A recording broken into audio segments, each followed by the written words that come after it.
You want to live a life on fire and on mission. You want to be filled with such conviction and drive that you stop caring about what anyone thinks. You want to face each day alive, authentic, and fully present in every moment. With your wife, with your kids, on the street, at work. You want to bring yourself to the table and to stop bringing the watered-down, nice, what everyone wants version of you. You want that self to be a man who is burning in passion for Jesus, unafraid to bring his kingdom to anyone in your path, no matter what it costs you. You want to love the one in front of you without fear, without needing love back, and without reserve. You want to husband well. You want to father well. You want to shepherd your life well. You want to be a safe pillar for anybody around you. You want to experience God for real, to not just believe, but to know that he's got you and that he'll show up on your behalf, that he'll show up through you. You want to get to the end of your race and say, yep, I gave it everything. Jesus, you know I'm all in. And you want to know just how to get there. Welcome to Man, Warrior, King. I'm your host, Matt Hallock. Congratulations. You're among the violent taking the kingdom by force. You're among the chosen answering the call to rise above yourself. You're in the forge being stripped down and strengthened, and you will rise stronger, solid, unshakable. You are a man. You're a warrior. You are a king. I encourage you to check out the Ranks of Adullam. We are getting ready to launch the brand new format that I'm super excited about, and it has taken a shape and form that I believe is me handing it over into the hands of the Lord. And the Holy Spirit is going to set it on fire and change the lives of men around the world through this thing. And we are getting ready to launch that. All right. The launch date for our first official live meeting is going to be August 10th. That's a Tuesday. August 3rd, if you sign up before then, you'll get a bonus live session on August 3rd. The deadline for the lowest price you'll ever see in the Ranks of Adullam at $50 per month is going to be Wednesday, August 4th. All right, so we are coming up on that deadline for signing up there if you want to take advantage of the $50 a month price tag. I highly encourage you to do it. It will change your life. There's no commitment for you to stay beyond any certain length of months at all. Although I will say this, there is an initial 3-month intensive training program that I would really, really strongly advise that you stick it out for those 3 months, because that's going to give you a complete and well-rounded foundation on which to go forward in your life. All right, so that is the Ranks of Adullam. The URL, if you want to go check it out, is manwarriorking.com/Adullam, ADULLAM. I will put a link to it in the podcast show notes for you. All right. So, yes, like I said, feel free to throw comments, prayer requests, things like that in the chat or the comments on Facebook. But here we go. So last week, we spent the whole time in the first chapter of the Song of Solomon. And actually, we also talked a little bit about Proverbs and things like that too, but we didn't get beyond chapter 1 of this book, of the Song of Solomon. And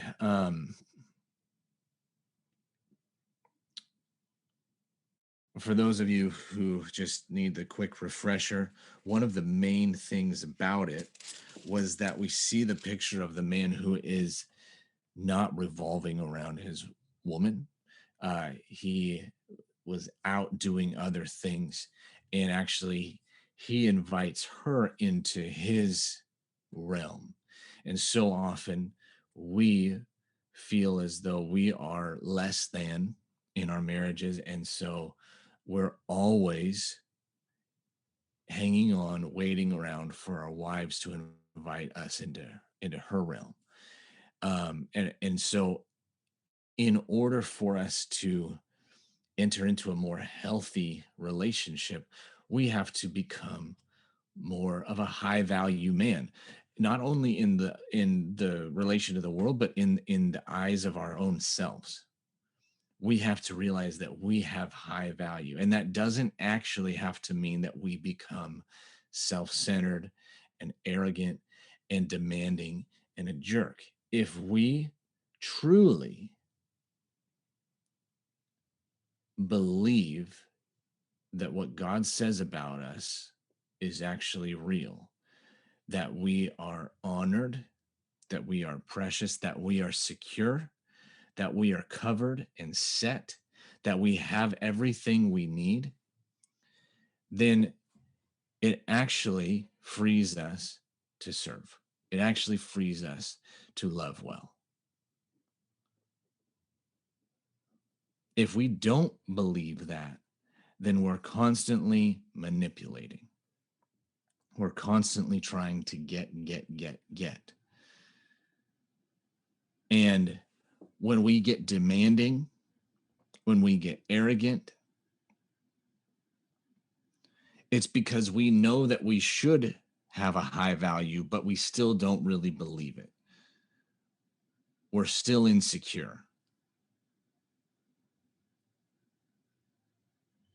And I will say this, the path to security is not necessarily found in the heat of the moment, in relationship, in communication with our wives or the woman.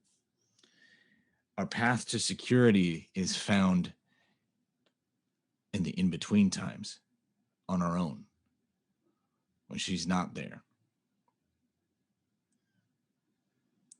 We build security in our time with the Lord. We build security in his furnace, in the presence.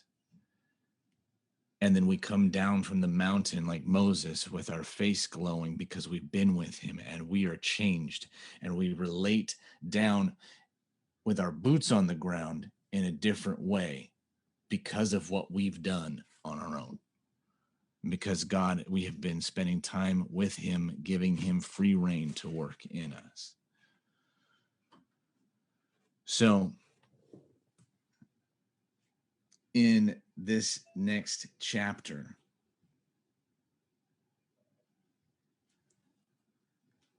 we see a sign of a man's security. Okay, so demanding, arrogance, all those things can be a sign of insecurity. But this thing right here can also point to whether we are secure or insecure. All right, so let me share the correct window with you, gentlemen.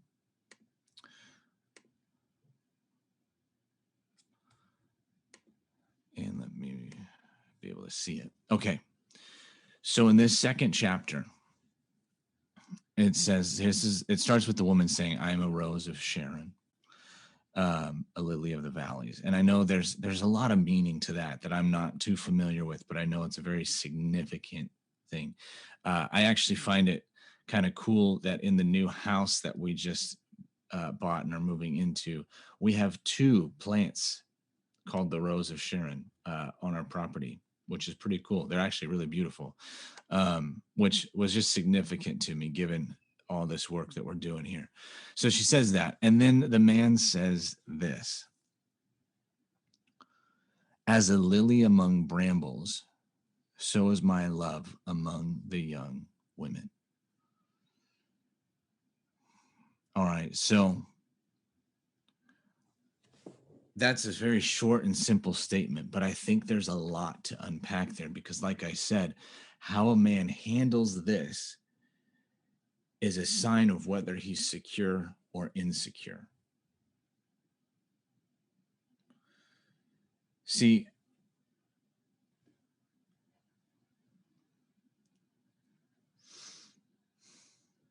Jesus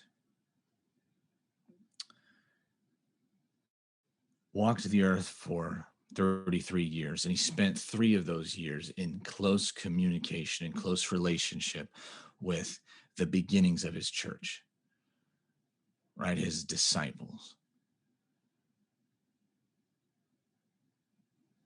And he was up close and personal with all of their shortcomings. He was up close and personal with all of their betrayals, their lies, their ignorance, their inability to actually understand what he was giving all of himself to communicate. He was knowingly going to give up everything, and also knowing that he would be betrayed and abandoned in his hour of need. He would be alone. His disciples, his church, is his bride. And in all of that, he was still able to look them in the face and say, I've called you my friends. He was able to look them in the face and say, as the Father has loved me, the most love possible, so have I loved you. He was able to look at them and say, I give you authority just like I have.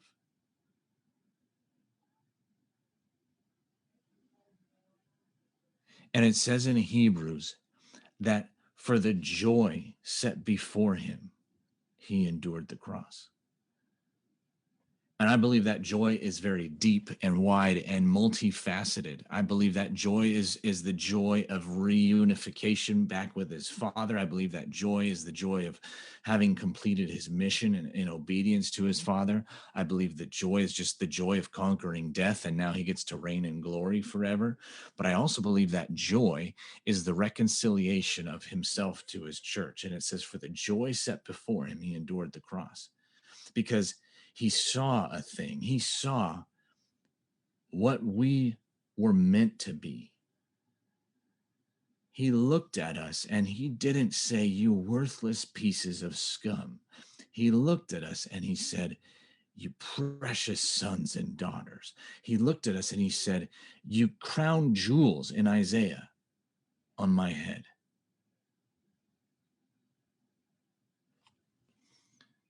See, so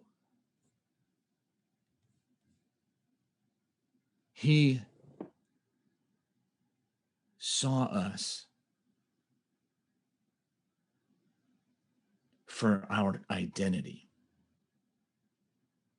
And he didn't say my church is just one of the many brambles all around.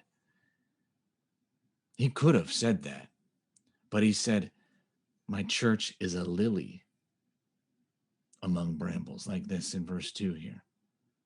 Right? So Jesus, he's able to see us in our identity. So now as a husband, as a man with a woman,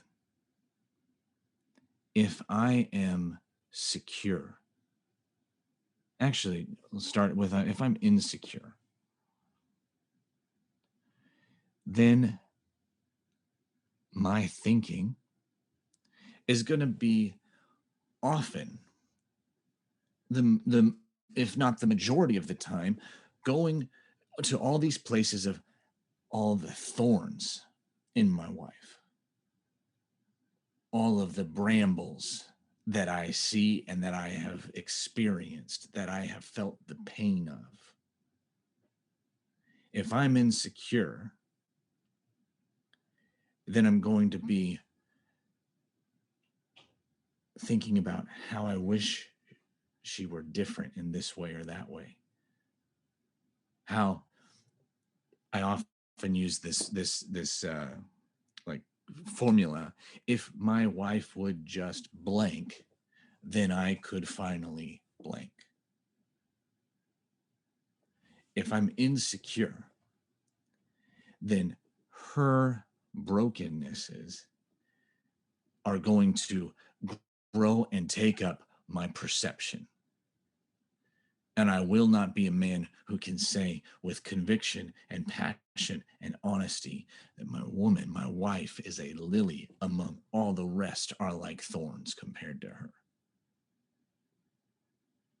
And here's the problem. For many of us who have been insecure in our relationships, we started off saying this well.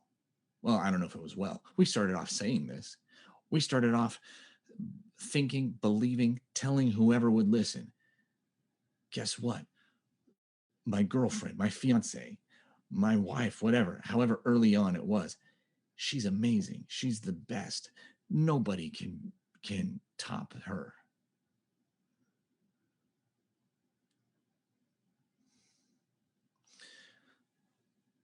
But for far too many of us, we engage in that kind of speaking from a place of insecurity. See, at the beginning, we're insecure. And so we're looking to her to make us secure. And we are so enraptured by her. And we honestly believe how amazing she is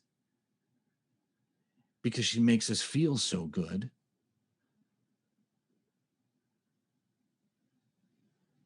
But then as life comes, as the relationship matures, and we didn't know what we were supposed to do, we didn't know the kind of man we were supposed to be in order to foster a high fulfillment, a high passion, and a high companionship marriage because we didn't know any of those things,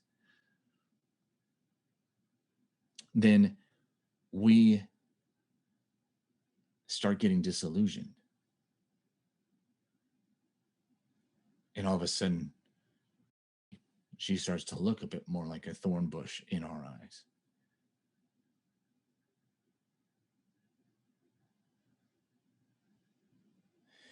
And here's the problem. If we were to ask God what he thought of her, I don't think he would say, yeah, she's a thorn bush.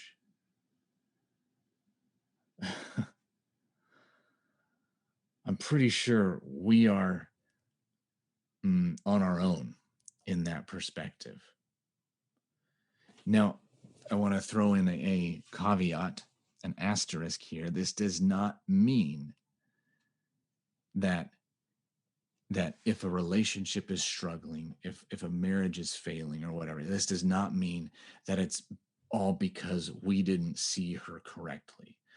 Obviously, there are many dynamics going on, and she does bring her own issues to the table. Okay, so this is not this is not meant to be a blanket like sweep over everything.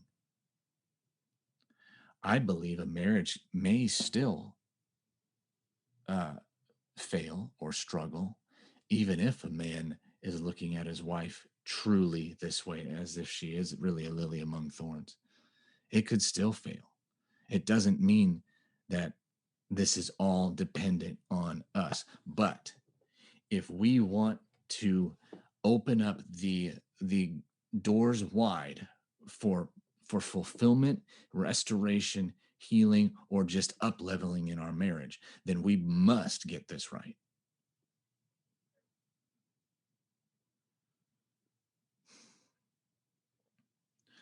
So the problem that we find ourselves in is we have all of this evidence that has built up in our favor, apparently. Where, no, she has done this, she has done that, she's always this way, blah, blah, blah, blah. And so we convince ourselves that we're right. That as our perception of her starts to crumble, that it's justified. But I'm sorry, if anybody was justified in lowering his perception of his bride, it was Jesus. If anybody was justified in saying, you know what, I can't take it anymore. I'm up here hanging on a cross for these people who are yelling at me and telling me I'm a sinner, who are telling me I'm a hypocrite, who are telling me that I'm a blasphemer. I'm out. I'm going to go ahead and remove myself from these nails. I'm going to heal up my wounds and I'm going to shoot into heaven because I'm done with this. If anybody had a right to that, Jesus did. And we think we have a right to it.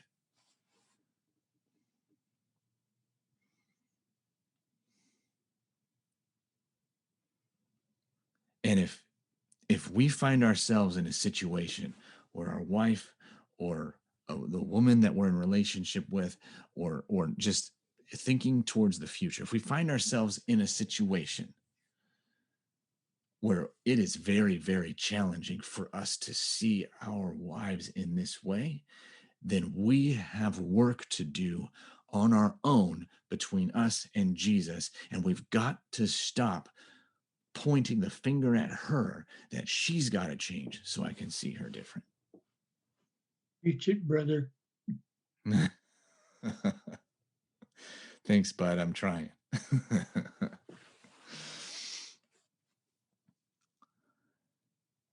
By the way, I'm preaching to the mirror. All right.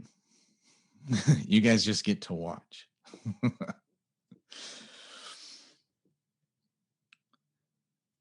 So if we have a hard time seeing our wives according to their true identity, then the responsibility is ours. It is not hers. It doesn't mean that you go live in denial. It means that you can see her for everything she is, and you can still have the supernatural love of God for her.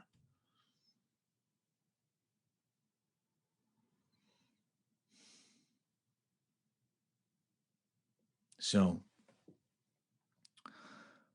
we have this beginning of our marriage. We say this with such passionate fervor. Then we start to get disillusioned. And maybe along the way of that disillusionment, we are still saying it. But now it's become more of a hoping, begging, pleading for her to see us and for her to be moved to desire us because of the fact that we believe she's beautiful. We think she's hot. We think we're so attracted to her and all that stuff. And at the beginning, it's insecurity. And later on, this is still insecurity. We are trying to convince her to be happy because we're saying such good things about her. We're trying to prove our romantic love for her with romantic gestures.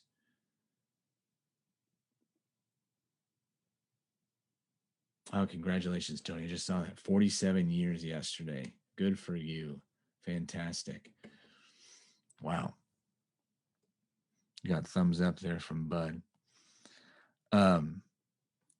So we're trying to prove it with all these romantic gestures now, and now we're trying to get her to fill the void that she was kind of filling early on. And then all of a sudden, she stops filling that void so well, and we're desperately trying to get her back. We're desperately trying to satisfy that black hole inside of us.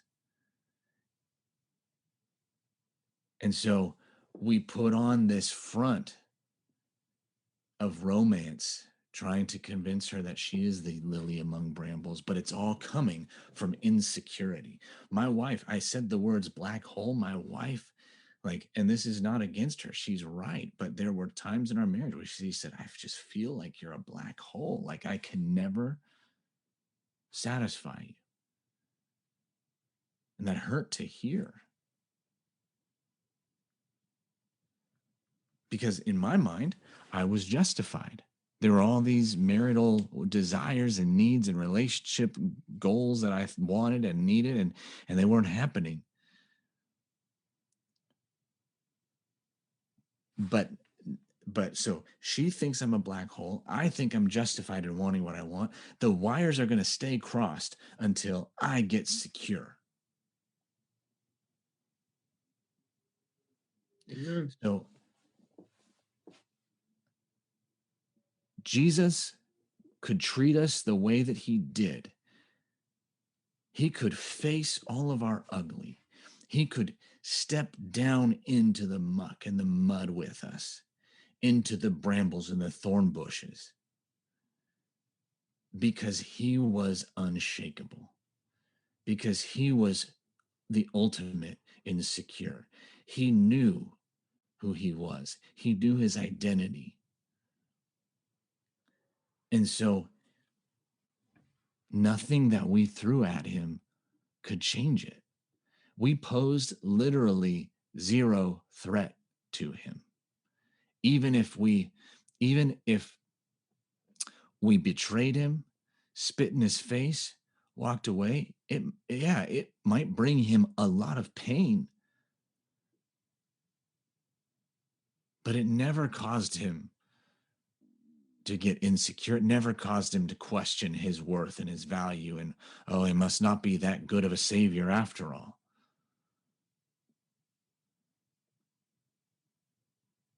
I must not be worth it. I thought I was pretty cool, but they've got their whole world happening down here without me, and they seem to hate me. There was nothing like that going on. Nothing could shake him.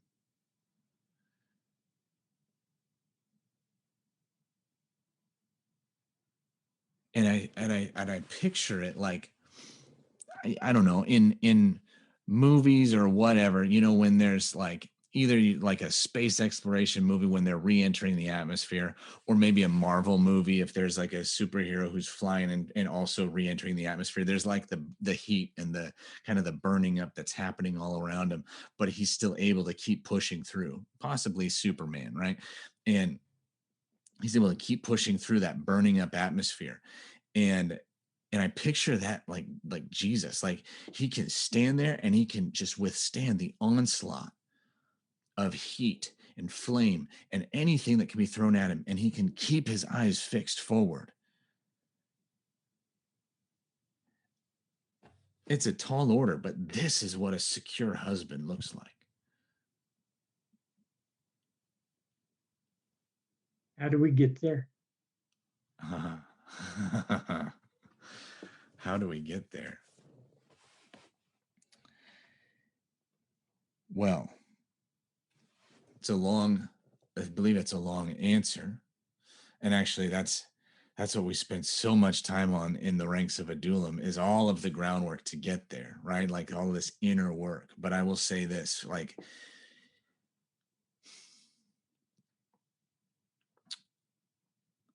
starting point is twofold. Going to battle with what's in here, because the word says that we become transformed by renewing our mind.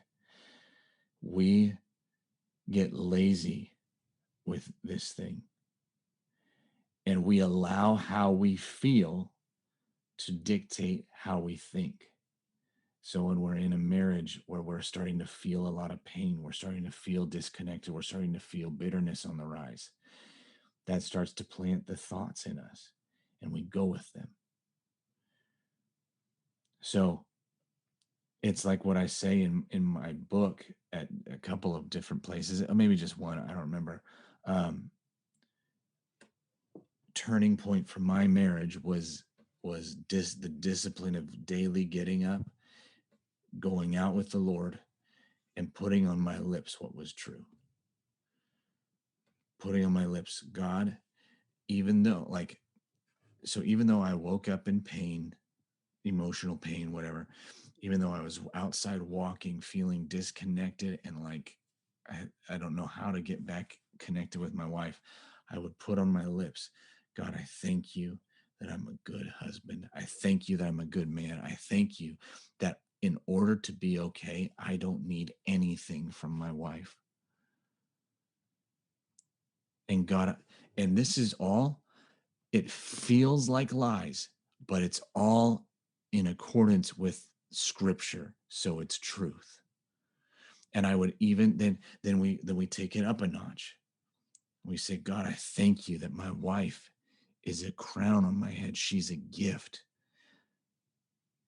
I thank you that she is a precious daughter of God. She is your princess. And I thank you that you have given her to me to love.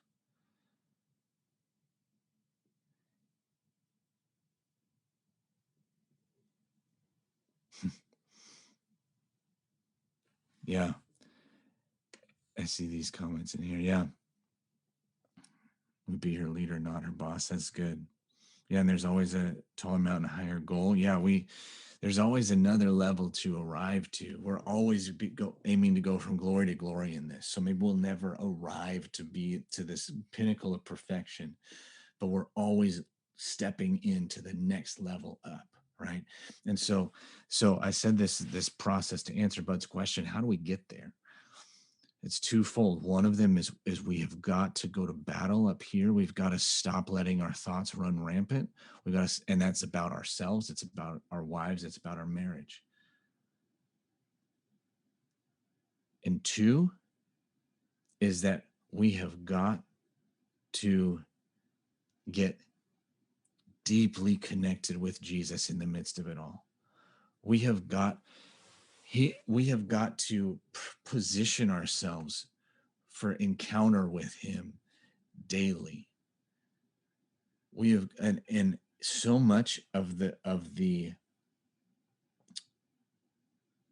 stunting in our Christian lives, I believe, is because we neglect often the simple requirement of just spending time with him. And as we position ourselves to encounter him and we meet him, and we do this on a daily basis, and we make him the first and most important in our lives by our actions. Maybe we feel like our wife is the most important. Maybe we feel like she has the most influence over how we are doing. But by our actions, we make him the most important. We dedicate, we sacrifice time in our day just for him. And within that time just for him, we sacrifice our right to just beg and plead and complain about how hard our marriage is all the time. And we leave it at the door every now and then, and we just choose to put on our lips, thank you, Jesus, that I get to meet with you. I want to know you, and I want you to know me. And as we do that, the battle that's going on up here becomes easier and easier, because we're getting transformed in his presence. We're becoming like him. Our thoughts are becoming like his thoughts. Our goals are becoming bigger than the pain inside of us. Our desires are becoming bigger than just fixing our marriage. We're starting to get healthy and having other desires, other goals. Those two things are the core for us to become like this. And I believe from there, we can branch out, we can add on other layers that Bud, like you and I have talked about before, different like things to put our hands to, going out and actually getting on mission, right? Like the book talks about, and all of those things. We make her less of an idol that we are constantly looking up to as if she's bigger than us, and she holds our fate in her hands. And as we grow and we strengthen ourselves in the Lord by entering into his presence, and we apply what he's doing in here throughout the day, we apply it up here by taking our thoughts captive. Then we start to naturally grow out of this subservient position where we're looking up, and we start to grow and actually take on more of a position that we see here later in this chapter. Does that answer your question somewhat, at least, Bud? Yeah. And like I said, there's a lot more that we can do in that realm as well. There's a lot more to establishing ourselves as confident, secure men. But none of it, I believe, can happen outside of those two things. Yeah, you just affirmed. I've noticed a lot of change in the way I feel about myself. in recent months. So I know that that process of spending time with Christ and spending time in the truth of what He says about us is the key to not just believing what our identity is up here, but living and walking it out. Yeah. And so Yeah. That's right. time is, I guess, time has to be involved too, because it's a transformation process. It isn't like flipping on a light switch. So, Right. Right. Yeah. It takes some time to grow into that. Absolutely. But I think we can choose the new behaviors, the new lifestyle, possibly in a moment, but the ease with which we engage in those behaviors grows over time. At the beginning, it's a lot of work. After a while, it's less work. And then after a little while more, it's like a desire.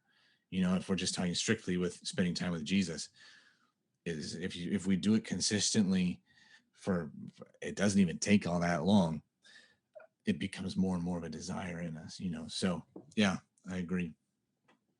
it's like the when they the rest of the apostles that time said that they knew that they had been with Jesus because they were not educated men, but they knew that they had been with Jesus Yeah. because their demeanor just showed that. Right. Because you could just tell. Right. And so one of the things that I've learned is that sometimes we are changing and we don't even see it. And we get frustrated feeling like, man, I wish I was further along. And the thing is, we are. And sometimes it takes another person, whoever that may be, to be like, man, what are you talking about? You're way different than you used to be. And it's like a slap upside the face, like, oh man, what was I thinking? Okay, yeah, God, you're right. Thank you. That's why David, or whoever it was in the Psalms, always talks about, I'm going to recall the things of old. I'm going to remember what you've done. I have to remember where I've come from.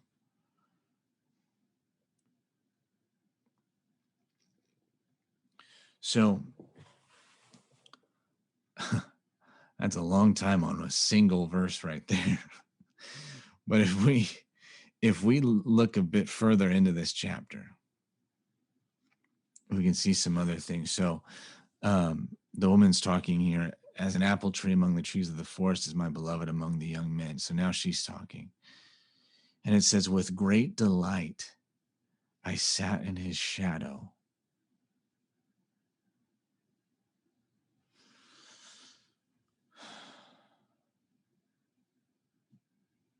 Guys,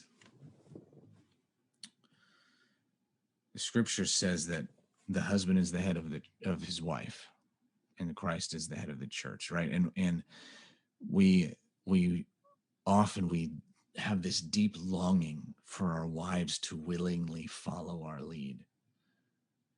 And I know that we have all the other things out there and the feminism and everything, like, oh well, we're talking about submitting to your husband or submitting to your wife or whatever.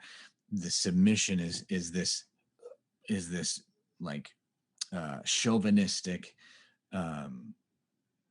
patriarchal, toxic, whatever. I know that there's all that out there, and sure, there are some men who feel like they need to be in complete dominance in their marriage.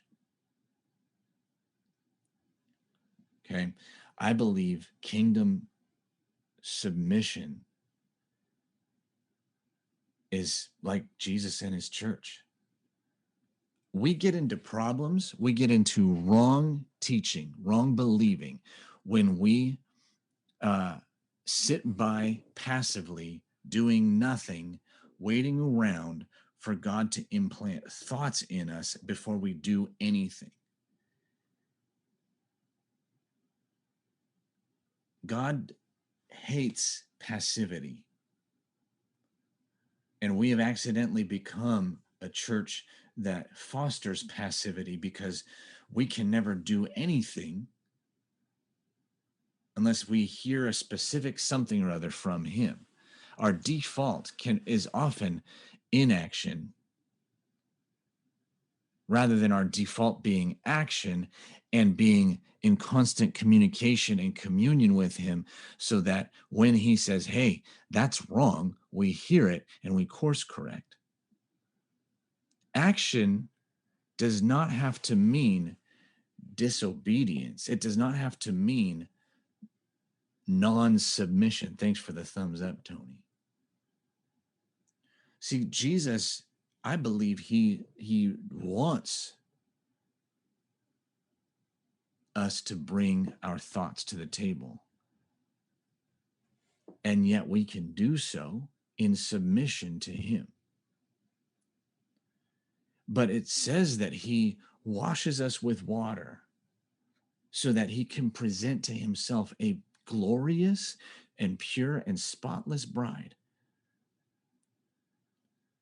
So imagine this: on a wedding day, the bride is made glorious. She is the centerpiece of that day. Everything about the day points to the fact, especially the glorious wedding dress, she is elevated, she's promoted, so that everybody who is there, including the groom, can see and enjoy her glory.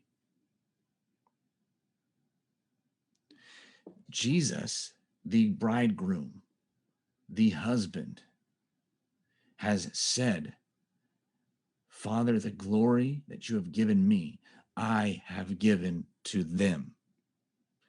If he is the ultimate model of a husband and he is not afraid to share his glory with us,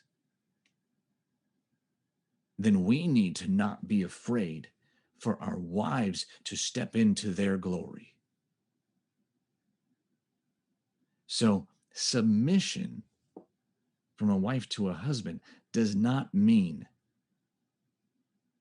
that she is controlled, dominated over, and the life is squeezed out of her.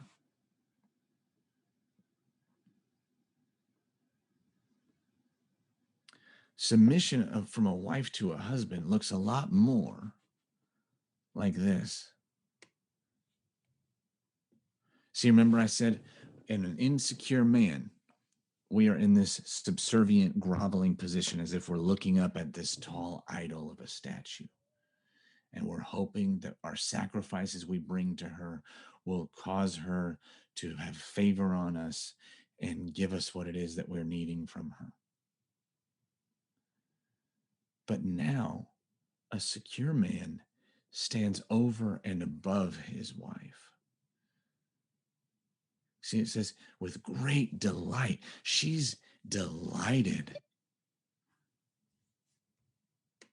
to come into alignment with her husband. She's delighted to sit beneath his covering over her.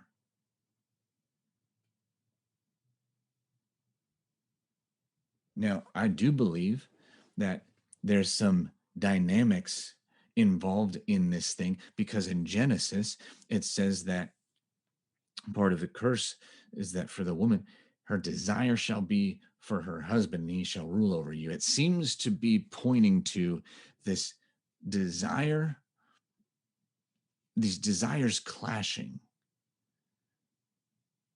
And in fact, the fall happened kind of because Eve took the reins. She was deceived and ate, and Adam followed her lead. It doesn't say he was deceived, but he might have been all googly-eyed over his new wife.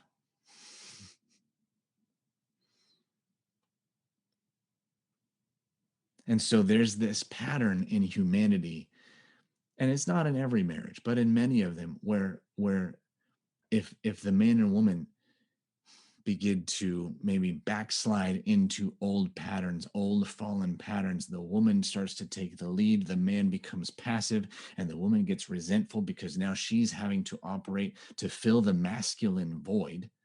She's having to be more assertive, take charge of more things that she doesn't want to take charge of, but she'll do it because she's capable, but she really wishes her man would step up. Meanwhile, we have men who are sitting there saying, man, my wife doesn't respect me. She doesn't listen to what I have to say. She doesn't want my opinion about anything. I wish she would just submit and let me lead her.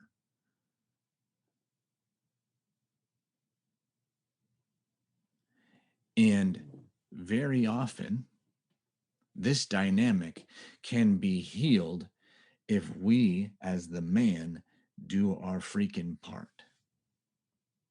We can sit around and point the finger and say, well, she's just, not respectful and she doesn't listen to whatever like that. We can point at her all day long, or we can rise up and become a high value man who is worth leading or who is worth being led by, where she becomes delighted to be under our covering.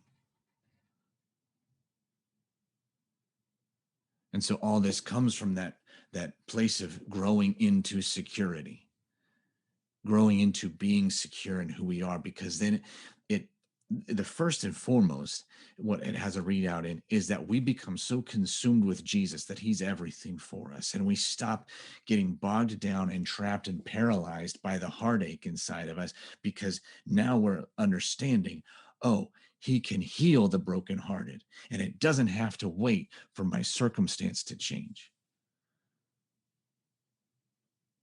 But also, as we grow into this place of security, it starts to have a readout. Our life can become healthier.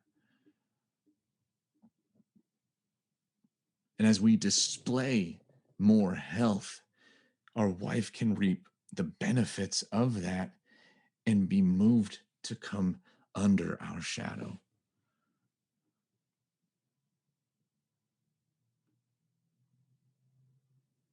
And again, it's in that place, when there's that dynamic, I believe we're operating at our fullest potential, and she's allowed to truly thrive into her fullest potential as well.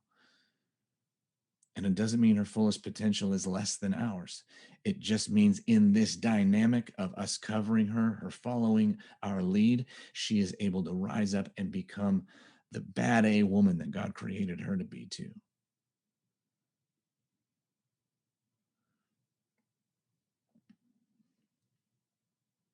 It's almost like a dance where the man is in the lead. He's leading the dance, but everybody's watching the woman. And that's okay. Because as she follows his lead and he leads well and he leads with confidence, knowing where he's taking her, she can rest and relax into him and then dance more beautifully than she would without him.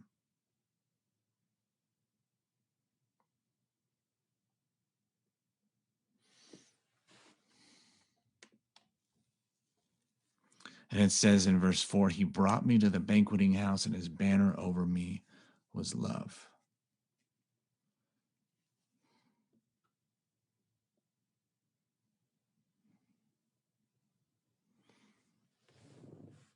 And Chad a while ago said, lead by love. Yep. And yeah, those are good. Gain respect through strength. Uplift your spouse to the next level. Mm-hmm. But this is all difficult if we're not doing the work in ourselves. We can't go about these things that are absolutely correct. We can't go about leading by love, trying to gain respect through strength, trying to uplift our spouse if we're doing it to try to get that ache to be quiet. If we're doing it to try to feel better.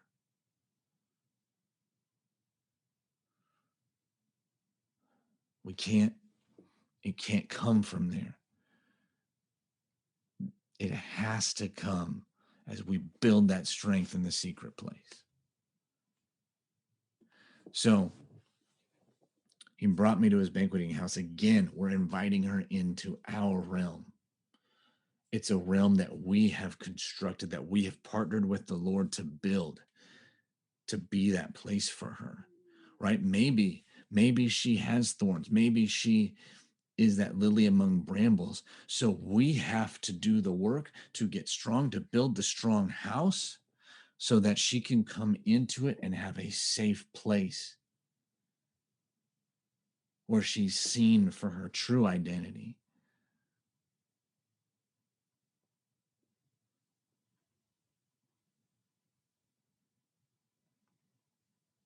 And it's challenging, gentlemen, because there are places in our marriages where we have desires that are very good and very right. There's nothing wrong with them. And we should probably even communicate whatever desire it is. But if we do that out of a place of insecurity, neediness, whininess, bitterness, what it can do is create over this place, create over our wives a banner that's not of love. If it's often we can create over her a banner of shame, where she feels ashamed for who she is because she's never going to be enough.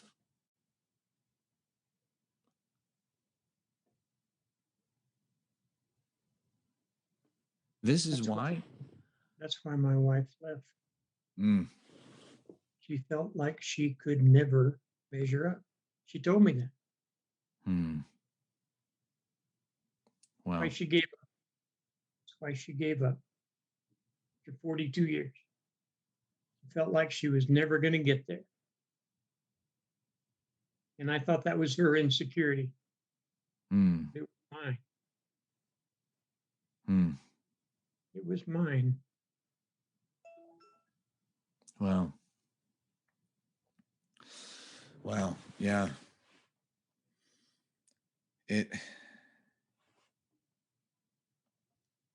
See it, and we have to each search ourselves to see, is this coming from insecurity in me? Am I able to communicate this in love? And a litmus test is, once I communicate this, if she doesn't receive it, can I walk away and still maintain my joy? Or if she doesn't receive it, am I going to get bitter and butthurt and then treat her poorly as a result? Right? Because if we're communicating these things and we're able to maintain our joy, and we're able to maintain that atmosphere of love, then the insecurity may be more in her. But if we're able to be secure and we communicate in love and we maintain joy, so that there's, doesn't mean that there can't be pain, but then from our wife's perspective, she's not seeing us get so demolished by her shortcomings. Instead, she is seeing that, oh man, he's actually probably right about what he needs that I'm not giving him. But oh my goodness, he's actually okay. And it can actually release some of the pressure for her to start to do the work of change too. I see that, bud. Yeah.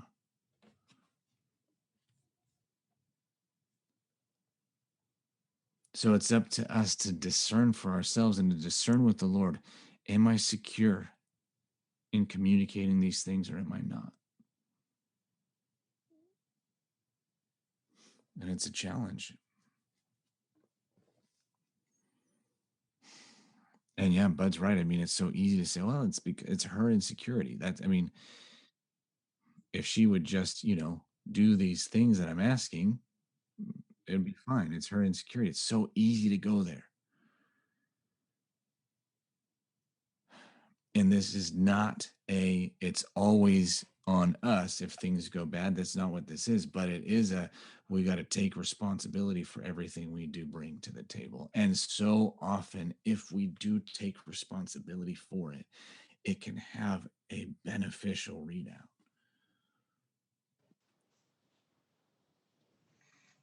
I noticed, I've come to realize that a lot of my wife's insecurities are because of my insecurities. Mhm. Not totally all mine, but Yeah. because of living in some insecurities that made her insecure Yeah. in a relationship. Right.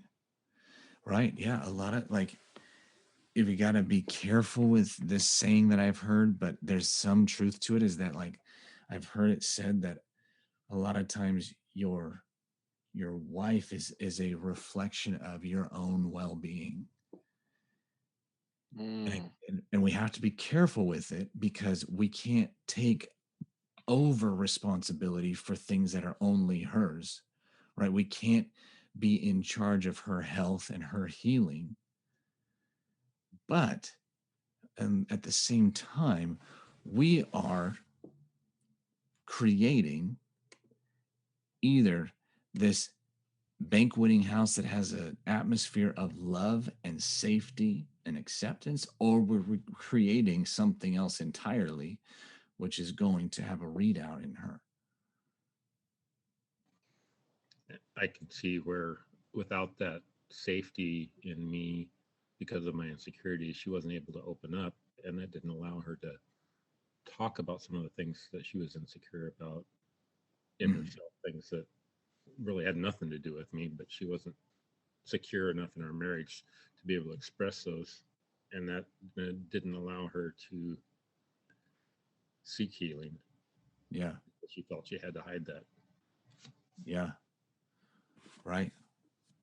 Right. And if we are not secure in ourselves, it's going to make it very difficult for us to trust her if she really is sincere in wanting to bring health and healing to the marriage. It's going to make it very difficult for us to trust her. And so we'll continue to keep on coming back to the same old problem that's not getting better, and the same old thing that we keep on saying we want. And she's like, I know. I need you to trust me. It'll be very difficult for us to trust her if we're not securing ourselves by trusting in that time with the Lord, so our trust in him grows, but also just that we are secure as men. And in fact, that we trust ourselves. And that's not a bad thing. To trust that I can make it, to trust that I can be okay, to trust that I can actually do life, even if this thing in my marriage doesn't shift.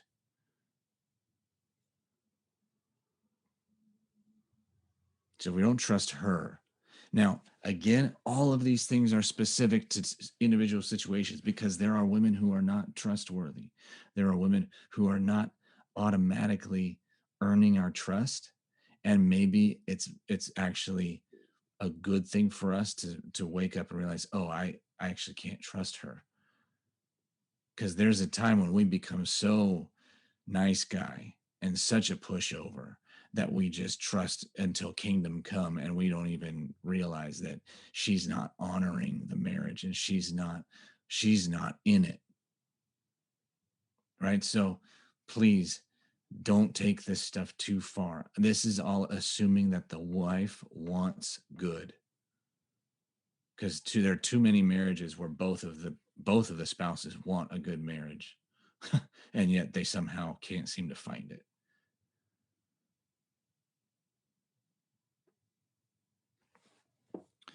So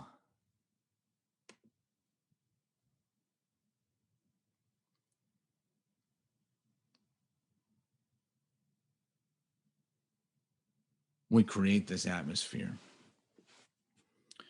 And we've got to be secure. We've got to become a high value man in order to do it well.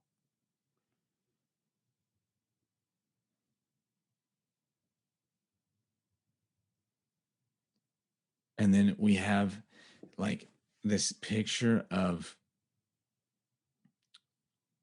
the woman who is like just completely overtaken by him. She's madly in love with him.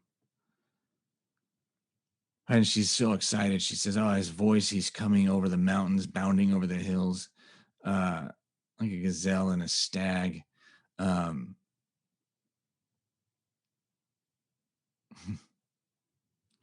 and this is just another picture. She's so excited when he's coming from somewhere far off. She's so excited about him, and he hasn't just been revolving around her with all of his waking time and energy.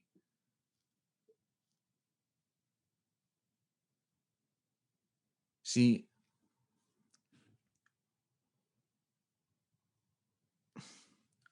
Eve was so much more attractive than everything else God had created. I believe that Adam just was like, well, the command to go take dominion, I'll get to that when I get to it, but this woman is what it's all about. Now, obviously, the Bible doesn't say that, but it sure looks to be what it could have been. Because why the heck wasn't he off obeying God's command to go take dominion? Why was he still hanging right around the center of the garden where the tree was anyway?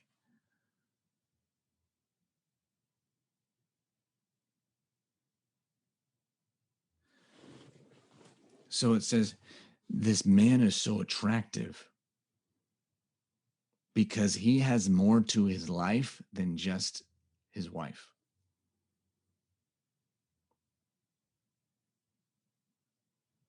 And he's coming from somewhere far off doing who knows what, conquering who knows what. And that is attractive. That creates desire. That he was doing the thing that he was meant to do, that he was off living his life, that he was already in the process of building and going after before she came into the picture.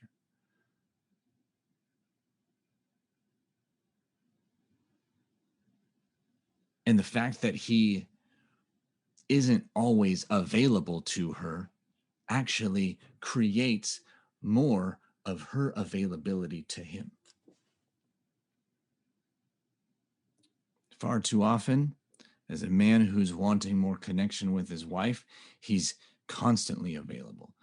He's even reticent to go out, literally to go out of the house and do something if he's not working, to go even to the gym. He's reticent to go to a men's group. He's reticent to go for a hike or go hang out with other friends. He's reticent to do all of that because he wants to be right there and ready for anything she could possibly need, because he's wanting to get her happy so she can be in the mood. And it doesn't work. I see Bud shaking his head. It doesn't work. The man has got to have his own things that he's doing that don't necessarily involve her, so that she is not taking the place of an idol. Because when she becomes an idol, she loses respect for the one that's serving her. But if the man is a high value man who stands as a covering over her, who knows his identity, who knows his mission, who knows who he is, then he can serve her like Jesus washed his disciples' feet without losing any of their respect. Then the service and the romantic gestures have their intended outcome, rather than just being one other thing to add to the pile of all the ways that we've been trying to get her attention.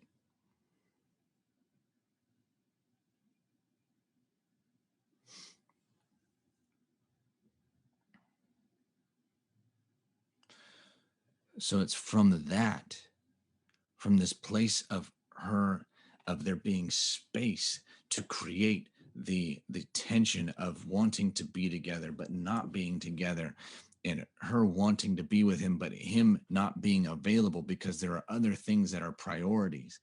It's all of this tension and this polarity that leads her to say,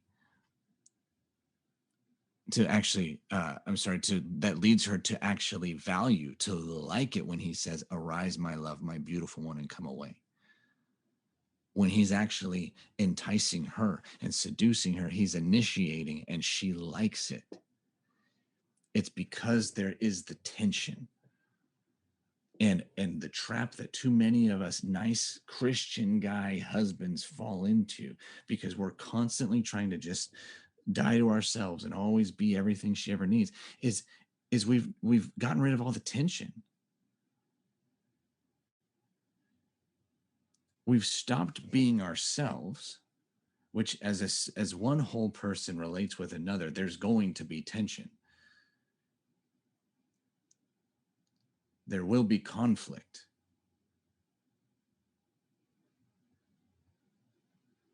So we've gotten rid of the two individual beings tension, and now we've become a lot more of just a chameleon to be whatever she needs in the moment. And we also get rid of the actual distance tension. We don't stretch like a rubber band would stretch in tension, because we're always just right there. And we wonder why our wife doesn't want us. This is Matt Hallock signing off and thanking you again for being a part of the Man Warrior King community.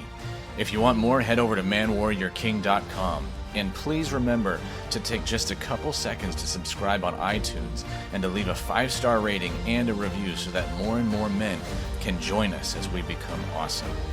You are a kingdom man. Go out, take more ground, push back darkness. Remember, you bring value into your home, your work, and your circle. You are not a taker, you are a giver. Abundance is your atmosphere.